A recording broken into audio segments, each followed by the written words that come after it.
Нет, вы посмотрите. Полюбуйтесь, во что превратили лучшую библиотеку в Сибири. Ну, знаю. Ну, все это я знаю, понимаете? Все знаю. На полу книги, гниют книги. Топят ими печки. Воруют их. Черт. Что делать, если дров нет? Что? Вот вы, как большевик, вы что можете предложить? Я беспартийный. То есть, как это? Вы что, никогда не видели беспартийных? Так вот, извольте лицезреть. Вот это я. Так каким же образом вас бросили на политпросвет? Образом мандатным. Я беспартийный, но не потерплю, чтобы рукописи тибетцев и монголов и другие величайшие памятники гнили под открытым небом. Я не потерплю всего того, что терпите вы. Ну, хватит. Я этот разговор прекращаю. А я его только начал. Послушайте, товарищ Шелехес, послушайте, ведь вы же никогда не сможете утвердить пролетарскую диктатуру, если вы не припадете к источнику мировой культуры. Да поймите вы, я должен сначала детям учебники напечатать, понимаете, напечатать учебники, а уж потом преподать к источникам мировой культуры.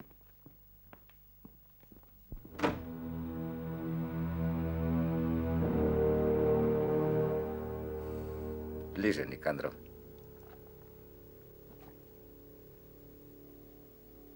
Еще ближе. Садитесь.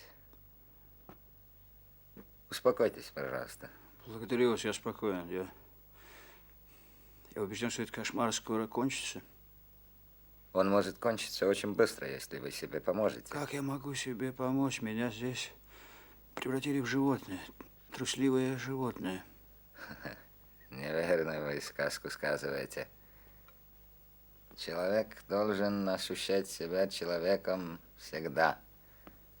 В любых жизненных обстоятельствах. Ведь человек это звучит гордо. Постарайтесь меня верно понять, Никандров. Мы вас переведем в другую камеру. Там будет сидеть ваш соотечественник, тоже русский. Ну, за это спасибо. Я, знаете, стал разговаривать было со стенами, с нарами. Ну вот, видите. Вас будут выводить, гулять вместе с арестованными. Правда, они большевики, но вы с ними не ссоритесь. Люди они интеллигентные, но заблудшие. А ваш будущий сосед лишен права гулять. Ну, наверное, он будет у вас спросить, с кем вы гуляете. Вдруг попросит то какой-нибудь любезности, а вы ему не отказываете. А о его просьбах будете рассказывать мне.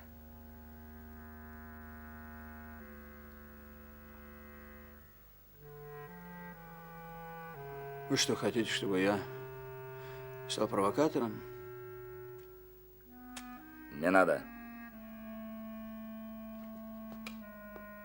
Если вы не можете мне рассказать, о чем говорит чекистский агент, большевик, один из тех, кого вы раньше так клеймили, то будем считать, что наш разговор не получился. Я имею выразить вам свое сострадание. Почему вы все так жестоки? Почему?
Ниночка, вы уроженка этих мест?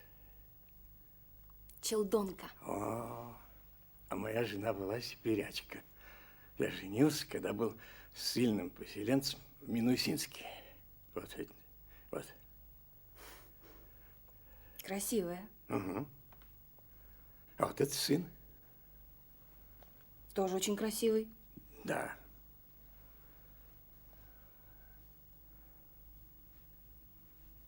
У него очень волевое лицо. Да, да. А как его зовут? Всеволодом. А он в Москве? Мы вернулись из Швейцарии в 18-м, но с тех пор он в Москве.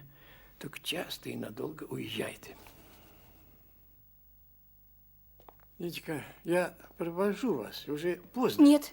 Мне тут совсем недалеко. Ну как хотите. Так ведь книжки!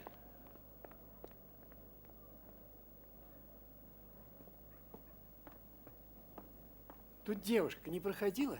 О, в тот дом.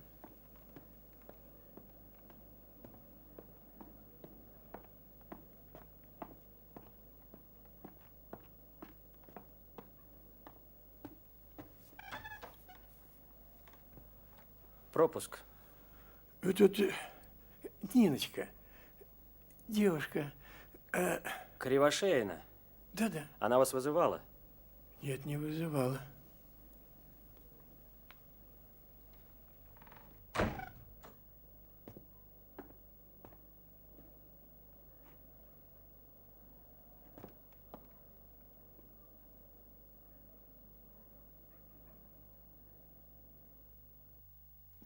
Его сын. Я его узнала. Ротмистр из Колчаковской пресс-группы. Исаев Максим Максимыч. Я тогда работала в комсомольском подполье. И ребята решили расстрелять его и Ванюшина. Но тогда он как в воду канул. Я бы этого старика, я бы эту интеллигентскую гниду в ЧК посадил. Да ладно, погоди. На всякий случай. Да погоди ты! Вот. Посадить мы всегда успеем. Да ты... Да вы что? И ни по каким библиотекам по Сибири я с ним не поеду. Ладно.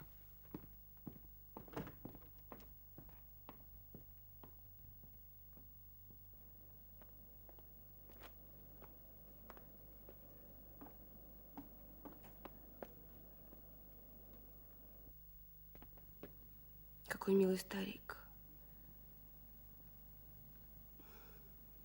У меня такое ощущение, как будто я обманщица. Дрянь.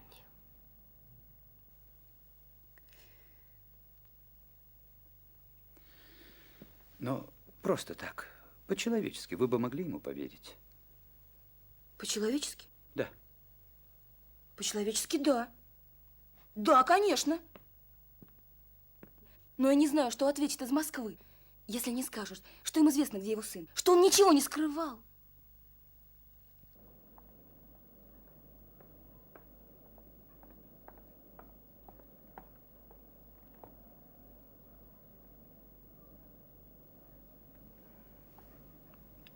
Вы забыли книги.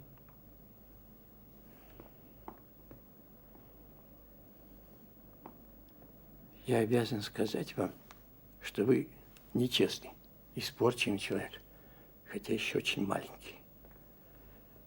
Я отвык от того, что проверяться, поскольку мой сын работает у Дзержинского, и мне, видимо, верит. Что? Что вы сказали?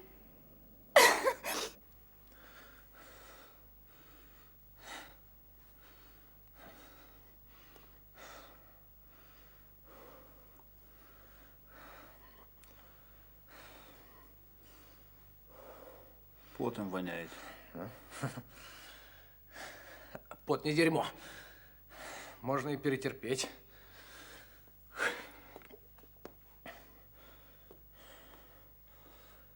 Ну что, будем знакомиться. Максим Исаев. Никандров Леонид Иванович.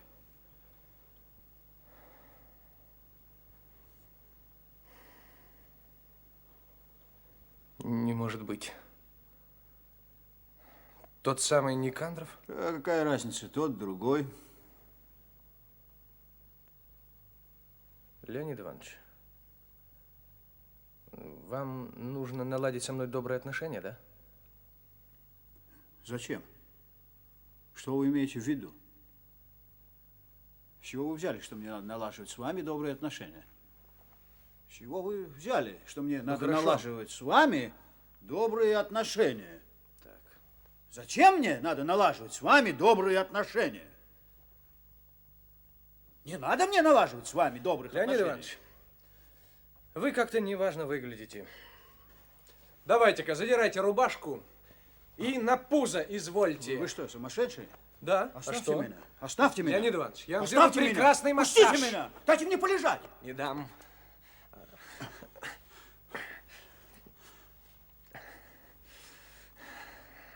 Неуман сказал вам, что я чекист, да? А что он вас просил сделать?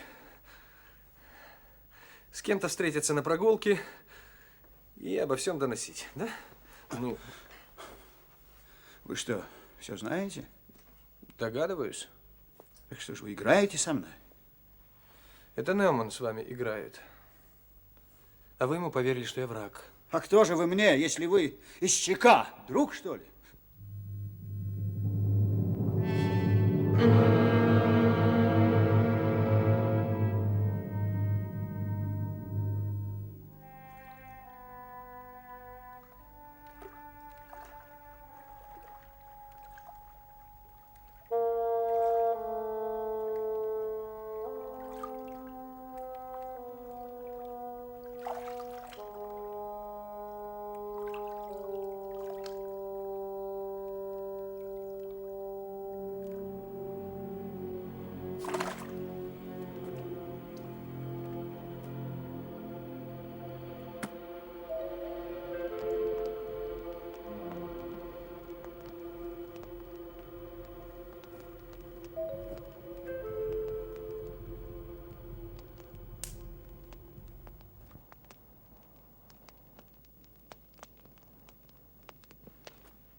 Кто вы? Что вы, собственно, хотите? Тихо. Вами арестован Максим Исаев. Ему грозит смерть. Только вы можете его спасти. Иного способа помочь другу у нас нет.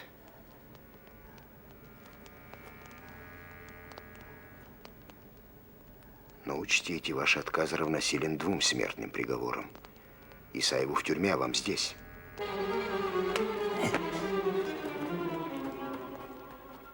Пишите.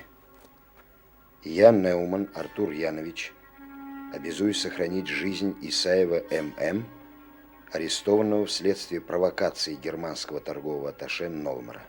Являясь немецким резидентом, Нолмар пытается помешать развитию добрососедских отношений между Эстонией и РСФСР. Распишитесь. Вы же понимаете, Неуман, что сегодня же ваша расписка пойдет за кордон. Но если, несмотря на это, вы все-таки решите совершить пакость, я за вашу жизнь даже ломаного гроша не отдам. Идите умойтесь. Потом обговорим детали.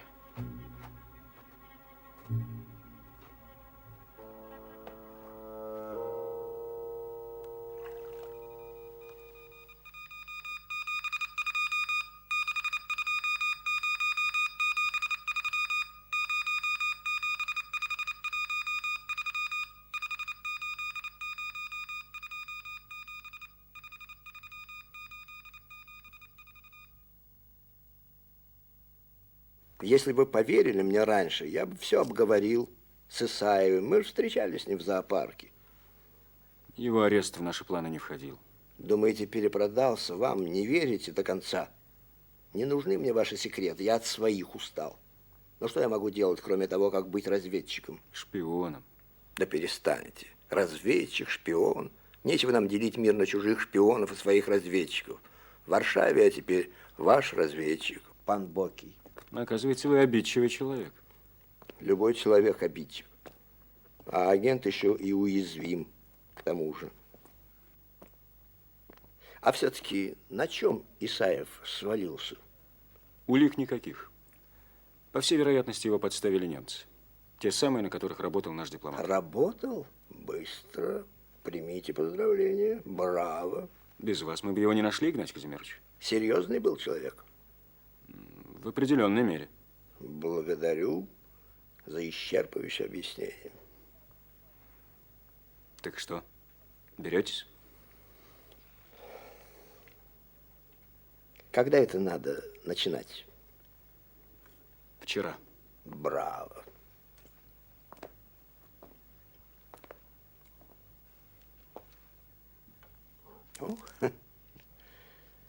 Скажите-ка, а Исаев был у Колчака? Или это его легенда? Он работал у Колчака. Где? В пресс-группе. А у него остались связи с французскими или американскими газетчиками? Надо посмотреть. Газетчики народ корпоративный. У меня есть связи с французскими журналистами, надежные связи. Хорошее предложение. Попробуем сформулировать. Арестован по немецкому наущению и обвинен в шпионаже. Благороднейший журналист. Один из светочей белого движения Максим Исаев. Видимо, эстонское правительство не проинформировано об этом, иначе положило бы конец произволу. Убрать Исаева на руку корыстным чиновникам и чекистам-кровопийцам. Примерно так. Ну что ж, недурно. Завтра я должен уехать в Париж. Хорошо. А кому служил Пушкин? Да никому он не служил. Он даже у самого Господа Бога не хотел быть шутом. Пел себе, как птица. Дурачился, балагурил, Бенкендорфу слал испуганные письма, потому только он мог жить так просто, что внутри у него было свое, святое. И политики вашей он чурался. Но чему-то он все-таки служил. Истине. Писатель тем и отличается от обыкновенного смертного, что у него повышенное чувство личного достоинства. А личность – это не особь. Личность – это момент преломления общей истины, над которой сила не должна иметь власти. Я много раз задавал себе вопрос. Почему в России печатное слово обладает такой магической силой? Почему его так боятся и так ему верят? По-моему, нацию, обладающую огромной территорией, разъединенную гигантскими пространствами, связывало слово. Именно слово. Еще насилие. Каждая сплотила свою Россию. Насилие, слово. Так родилось великое государство. Два медведя в одной берлоге. А ведь мы с вами в одной берлоге ужились. Вы представляете слово, ну, а я, будем говорить, власть. Государство и духовность. Мы делаем ставку на то, чтобы вытащить мужика из его покосившейся избы, определить его сына в рабфак, внука в университет. Как вы при этом добьетесь, чтобы он не перестал быть человеком? Верно. И вот тут нам необходимо ваше слово, Леонид Иванович. Зачем вам мое слово? Да за тем, что кто-то всегда должен терпеливо повторять миллионам, что они люди. Этот человек будет смешным. И в него будут лететь гнилые помидоры. Но пока кто-то смешной не перестает говорить людям, что добро есть добро, а зло есть зло, человек останется человеком. Красиво, красиво. И горько.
sõitke ära, ma jalutan.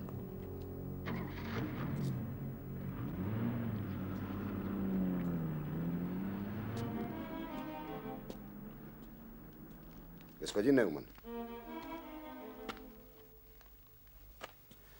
мне нужно поговорить с вами. Здесь неудобно. Ничего, пройдемся. Только быстро, пожалуйста, а то я себя плохо чувствую. Вы что, собираетесь передать дело Исаева кому-нибудь другому? Почему вы так решили? Просто я еще не имела возможности заняться делом Исаева. Хорошо, мы облегчим вашу задачу. Муштуки этой папиросы и шелковка для Исаева. А он через вас передаст нам ответ.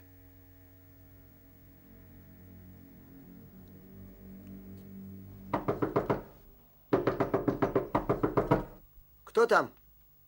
Это я.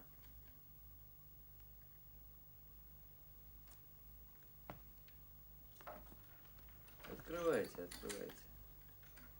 Сейчас. Прошу.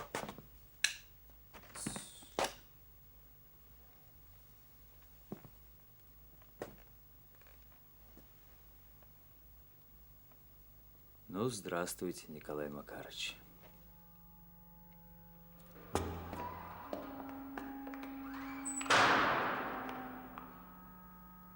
Не, Вась, это не тот дом. Мы ошиблись. Пошли отсюда. Пошли.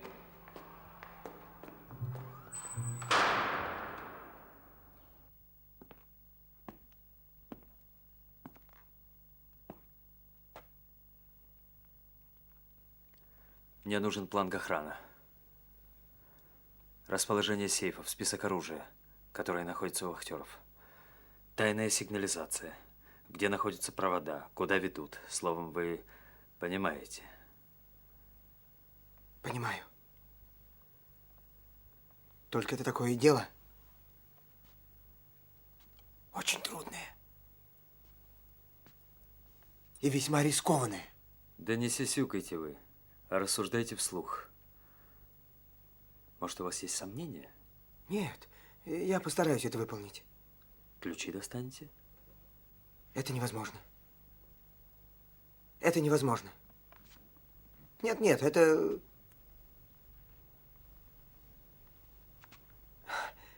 Сами ключи невозможно. Я сделаю слепки. План можете начертить? Где находится сейф? Что где лежит? Там камни лежат. Я понимаю, что не помет. Какой сейф самый ценный? Какой победней? Словом, все, что знаете. Хорошо.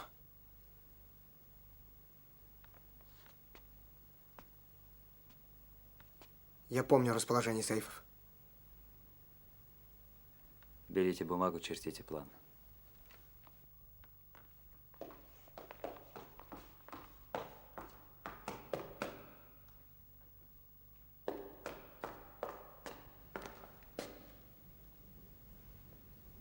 Все тихо.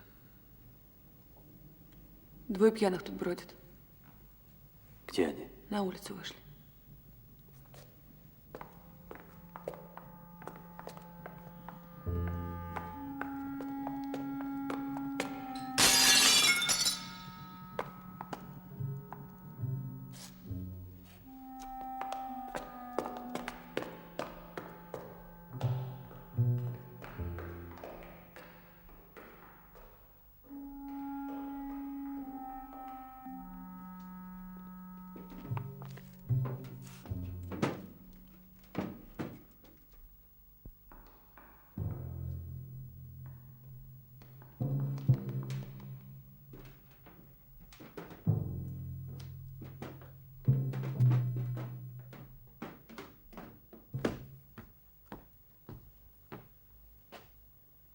Ну как же ты его упустил?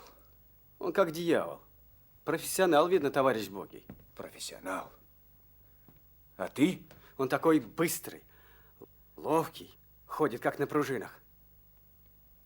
В лицо его запомнил? Запомнил.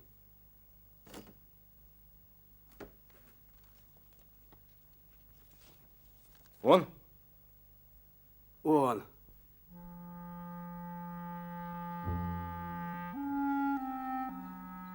Когда это вы ее? Да я и сам уже не помню. А разве я вам об этом не говорил? А где остальные камни? На даче. В Клязьме.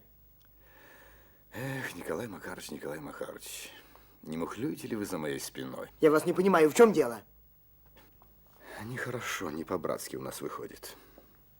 Я, конечно, не Воронцов. Вы успокойтесь, тут уставы разболтаете. Да перестаньте вы шутить. Воронцов замахивается на Гохран. Ну и прекрасно.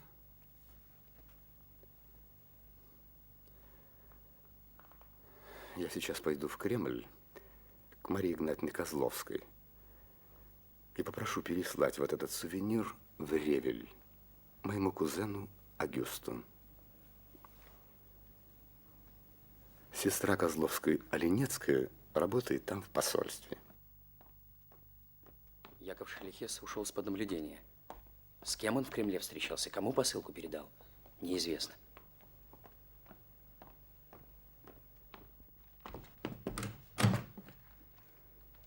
Неужели цепь потянется дальше?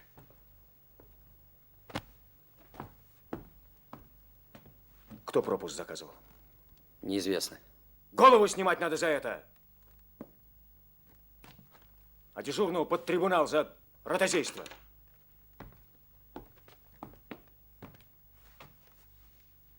Как-то мне не по себе становится, Глеб Иванович. Что с людьми делается? Откуда в них это? Сколько бы мы ни карали, язв нищеты не выведешь. Они рубцуют со временем. И это неудивительно. Отец того же Пожамчи, дворник. Родители Шелихеса из черты оседлости. Еврейская нищета хуже не придумаешь. А нищету помнят. И особо остро ее помнят люди, лишенные общественной идеи. Вот вы так говорите, Глеб Иванович, что мне хочется их отпустить на все 4 стороны. Расстреливать их надо. Они воруют бриллианты, на которые Запад продаст нам хлеб. Исаев, через 5 минут будьте готовы с вещами.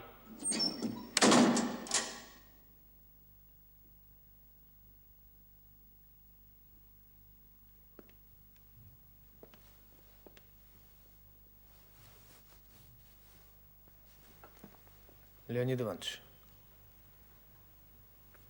Леонид Иванович, откройтесь, я вам хочу сказать несколько слов.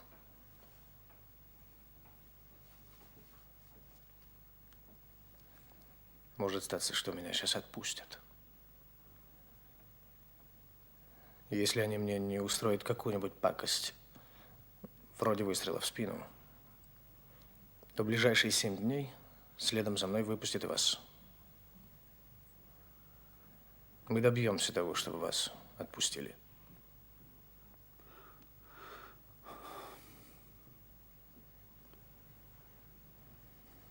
Кто это? Мы. Ну, мы это... Это мы.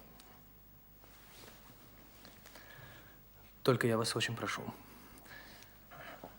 Если вас спросят, являетесь ли вы гражданином РСФСР, не отрекайтесь. Очень прошу, не отрекайтесь от нас. Тогда за вас можно будет драться.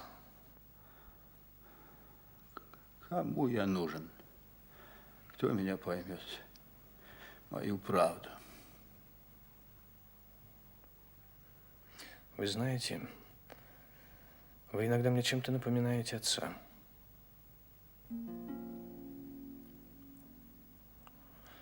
Он сейчас в Сибири.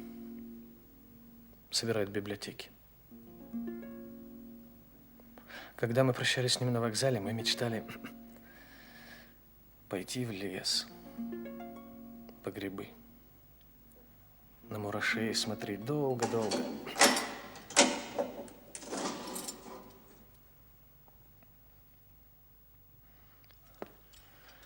А может, втроем пойдем, Леонид Иванович? Там и доспорим наши споры. Дома, в России.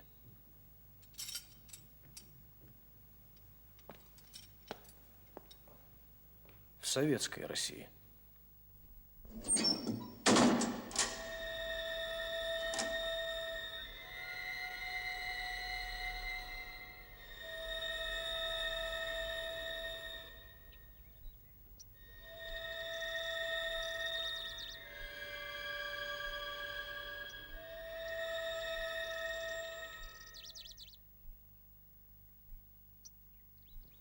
Это Яша, мой старший брат.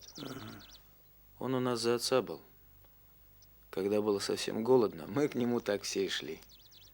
И он нам отдавал последнее. Понимаешь? Это Исай.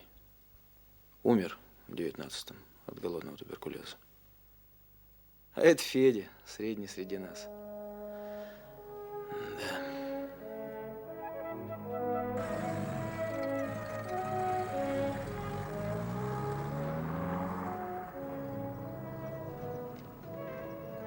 Скажи мне, почему ты Ленина Ульяновым называешь? Я привык к этому по годам совместной эмиграции.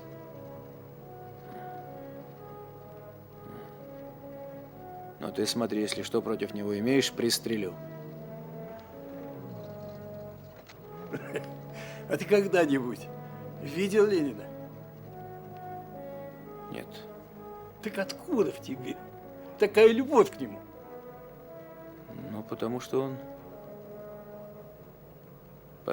он Ленин. Шофера в затылок бей.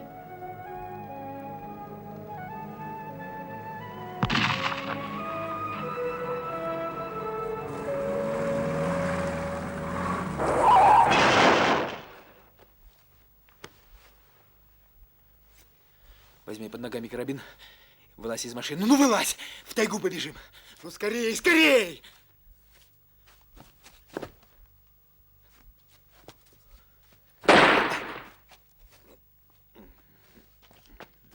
Здорово, комиссары.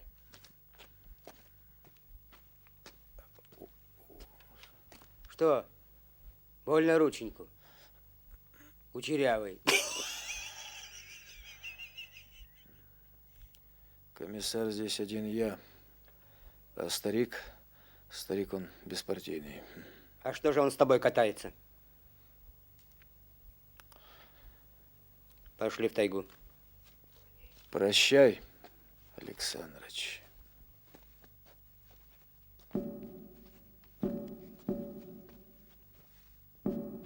Стойте!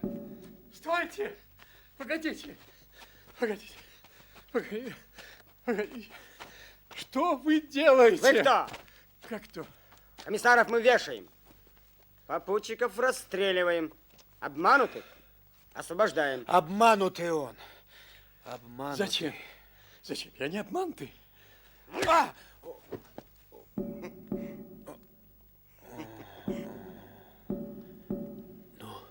Ну, бандит. Ну, паскуда. Ну что? Что скажешь, дедушка? Вы скот. Тьфу!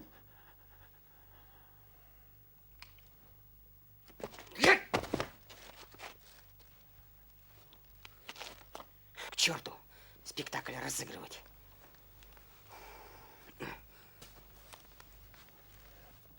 Пора, мужики, с этим кончать.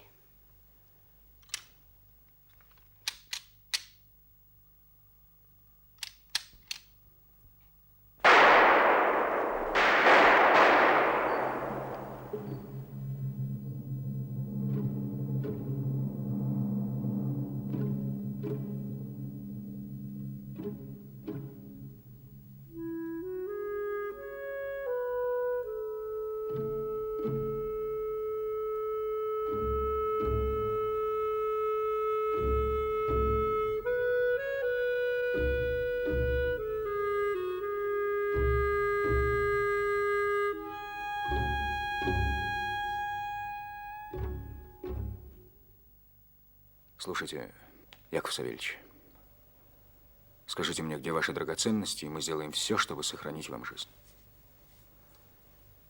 Поймите, что на эти треклятые камушки мы должны покупать хлеб. хлеб. Поймите меня и помогите мне. Говорить можно кого угодно и в чем угодно. Почему вы верите бормотанию Пожамчи, а мне не верите? Ну где улики? Где? Бриллианты у меня в кармане, дома, в тайнике. Ну где они? Посылка, я не отказываюсь. Я передал ее Марии Игнатьевне Козловской, просила смотреть, но она отказалась. Она должна это припомнить, если вы ее спросите, конечно. Неужели вы думаете, что если вас будут судить, то судить без улик и веских доказательств? Ах, вы пугаете меня будущими уликами, а сейчас о них молчите. Спасибо за откровенность. А если меня шельмуют? Кому выгодно вас шельмовать? Те, кому поперек горла стоят мои братья. Федор и Осип. Знаете, я вас внимательно слушал и готов слушать дальше, но просил бы не спекулировать именами ваших братьев. А они знают, что я тут, у вас? Или вы скрываете?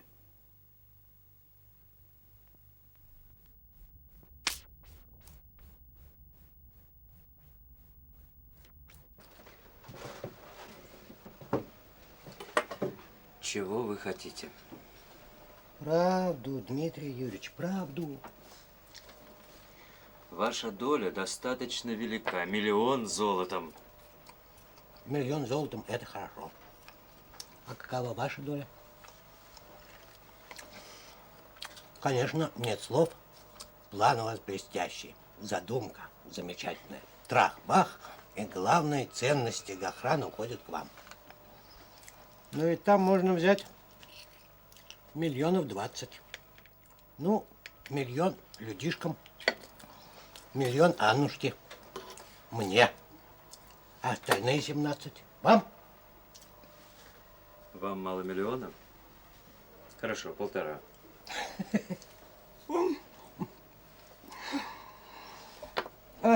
Дмитрий Юрьевич, ну ладно. Узнаете вы ходы-переходы к залам, в которых бриллианты лежат. Узнаете. Ну, ключи достанете. Ну, один все, не унесете. Не. Охрану, хоть и малочисленную, но вооруженную, не снимете. Сейфы без Олежки не вскроете. Товар как будете возить? Наймете извозчика. Милок, ты погоди, я сейчас охран пограблю, и мы уедем. Так? Миллионы ваши поровну. Вот мое условие.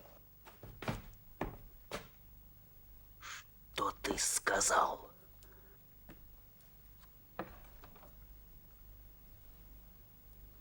Ну-ка, Крутов. Постарайтесь запомнить, что я вам скажу. Третий никогда лишним не бывает, особенно когда приходится иметь дело с вами.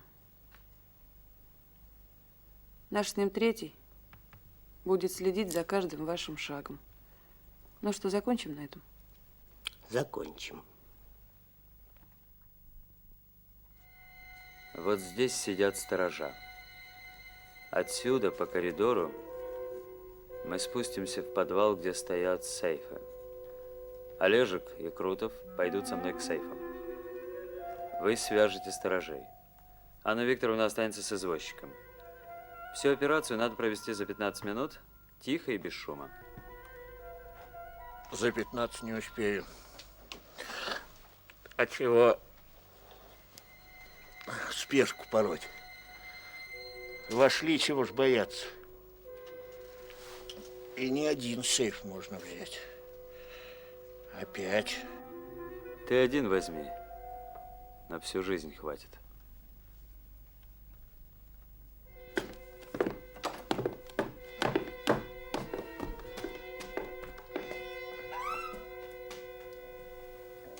После дела его и бабу шелом в сердце, чтобы в списку. Дуем на малину, там разделимся по-христиански, без обмана, все. Ясно. Добро.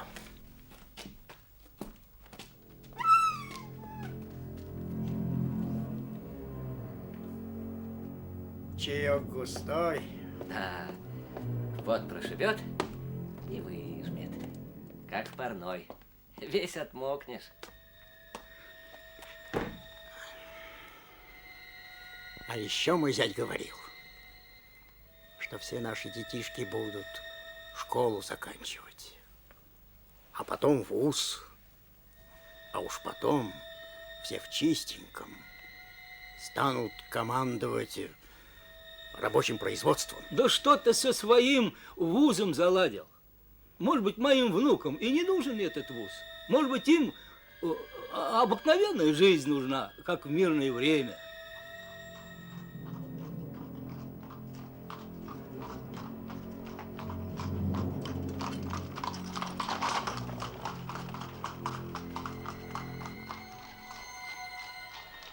Озябли? Волнуюсь. Дмитрий Юрьевич, а вам никогда не хотелось забраться куда-нибудь в глушь, построить там скит и жить? Одному или с вами? Со мной. Это не скит. Одному хотелось бы. Верно мой зять говорил.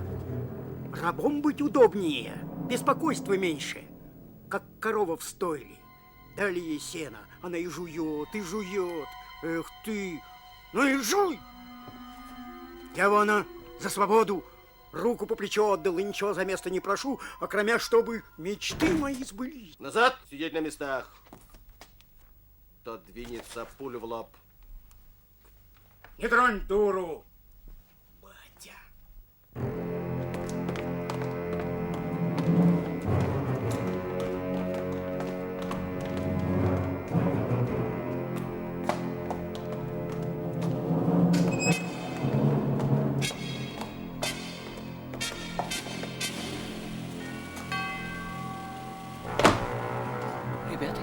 Ребята, на государство рука поднял. Лучше домой добром ходить.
Задержи!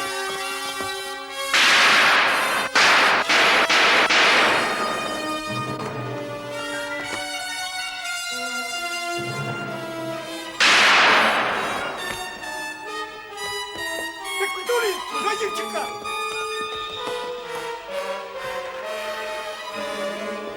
Начальник!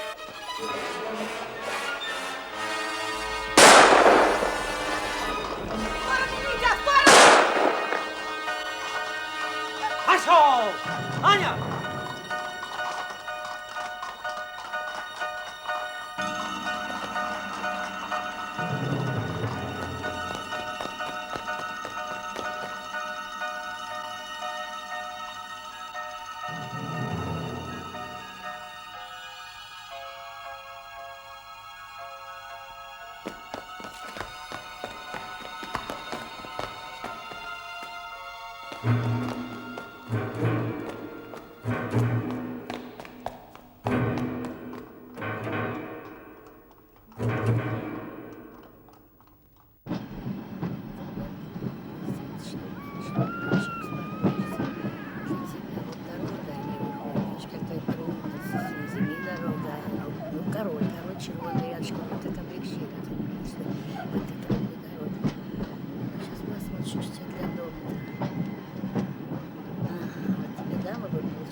Вам скучно со мной?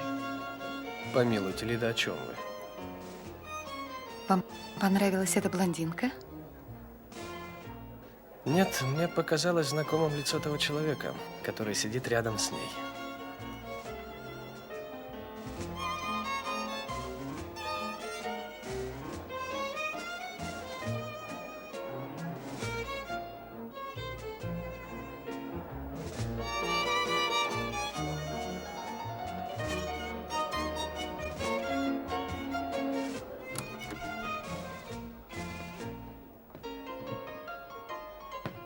Вот какая я богатая. Сразу 3 поклонника.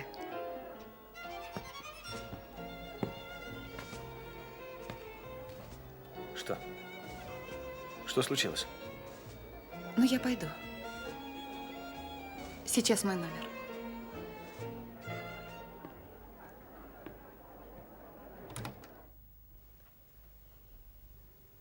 Понимаешь, в Москве арестован Яков Шелихес, главный оценщик Гохрана.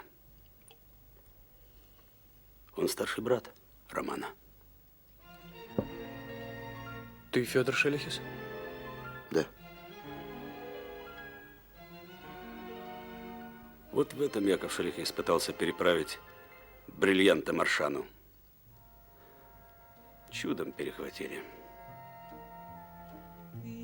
Погляди, как пронзителен вечер.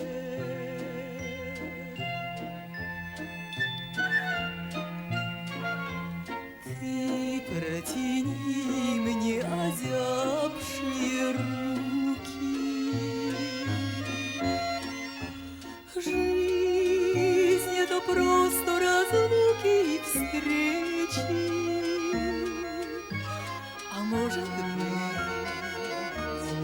только разлуки.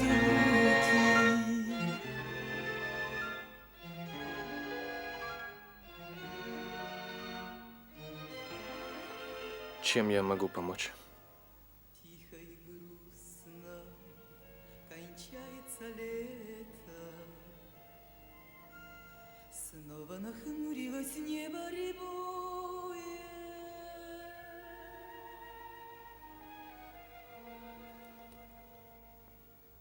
Виновность Якова несомненно. Но у ЧК нет улик. Только Маршан может подтвердить свою связь с Яковом. Вот если он подтвердит, тогда цепочка замкнется.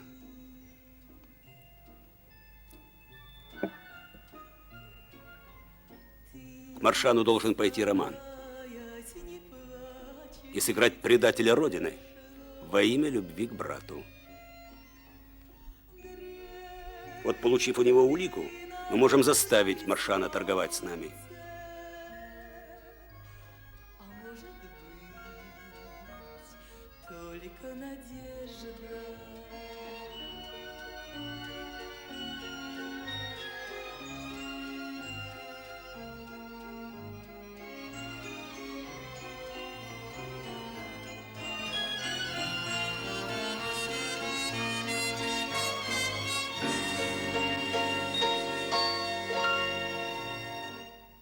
А может быть, только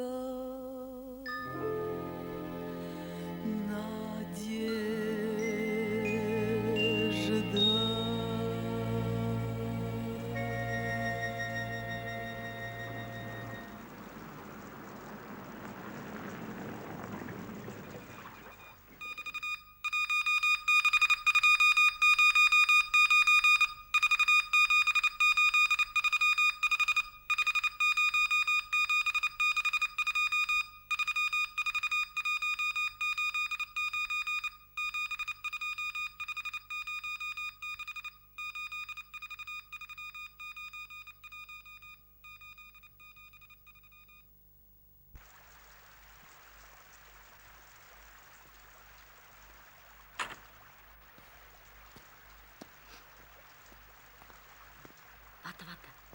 Hei, Ilusara! Ку-ку!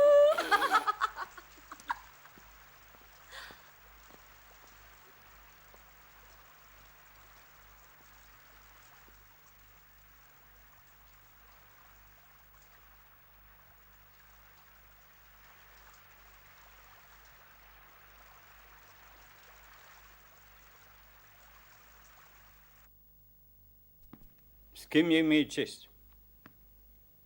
Я брат Якова. Какого Якова? Того самого. А у вас есть доказательства того, что вы брат Якова? Да. Вас зовут Федор, и вы служите в... Да, я служу там. И чтобы быстрее покончить с формальностями, я привез с собой несколько семейных фотографий.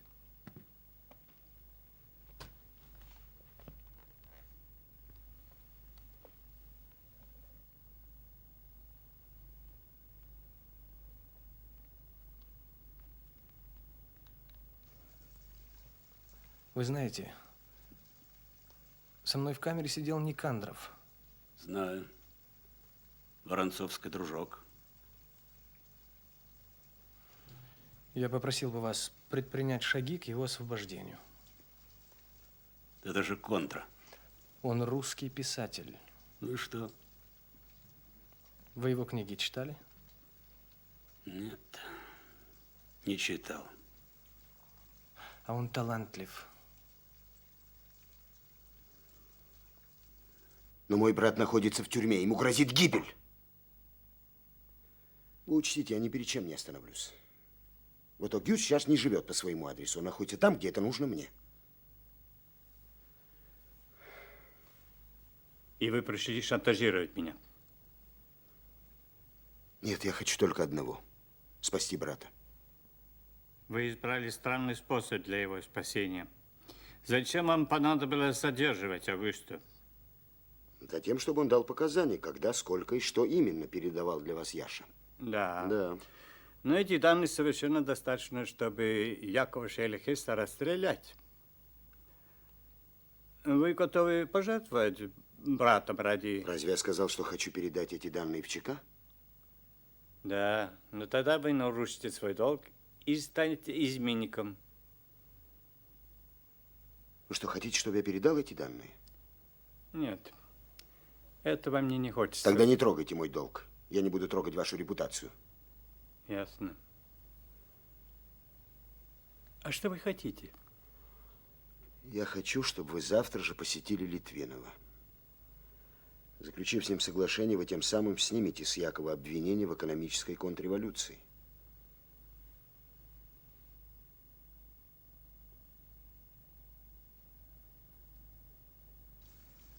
Революция, которая не поддерживает таланты,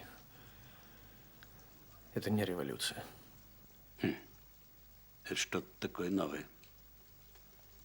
Правда, я давно не был дома. Может, отстал от новых веяний.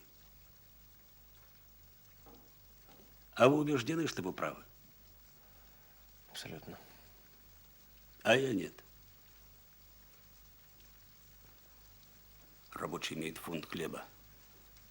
Крестьянин мрет с голоду. А всякие там литераторы да художники паёк получают. А потом нож в спину, да еще с поворотом. Чтобы побольнее было. Ну хорошо, оставим этот спор. Вы, пожалуйста, позаботьтесь, чтобы мою просьбу передали товарищам. Это ваша личная просьба?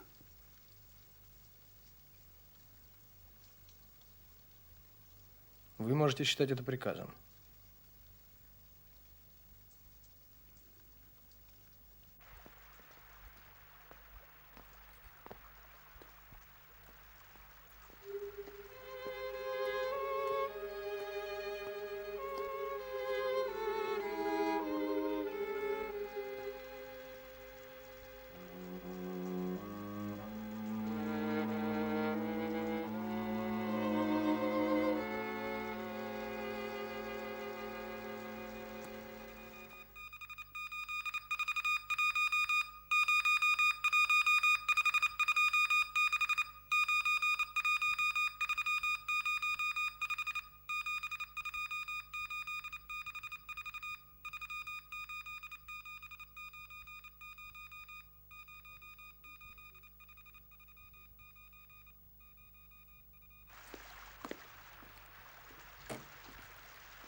никакого Воронцова не знаю.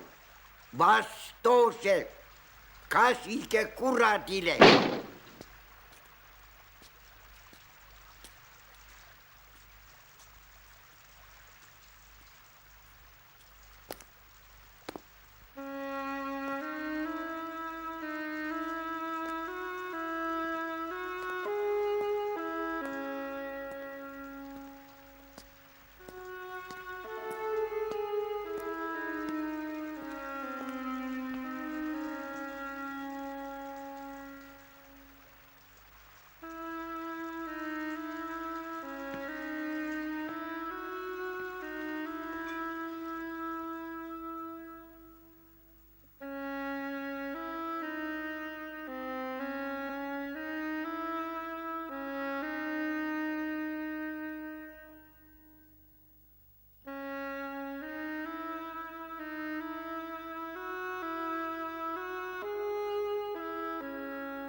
Sajab ja sajab. Kolmandat päeva juba sajab. Да, я сейчас уйду. Я немного посижу и уйду сейчас. Mis sul viga on? Сейчас уйду я. Устал. Сильно устал. Посижу и уйду. Где твой дом?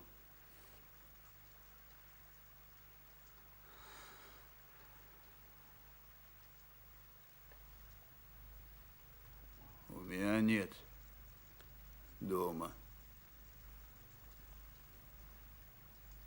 Здесь.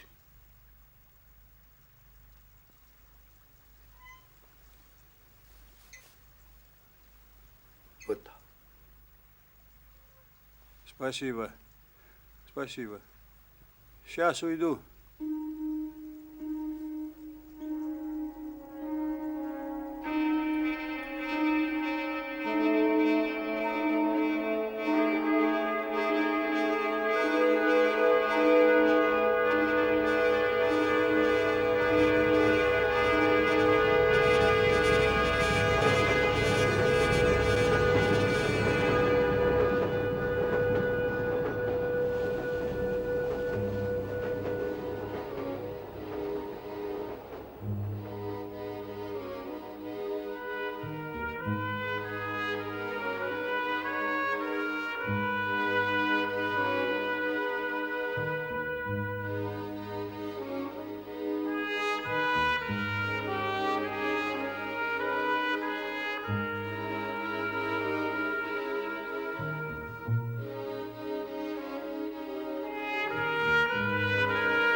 Что-нибудь случилось? Из Сталина товарняк проходит. С хлебом. Сейчас их как курьерские пропускают.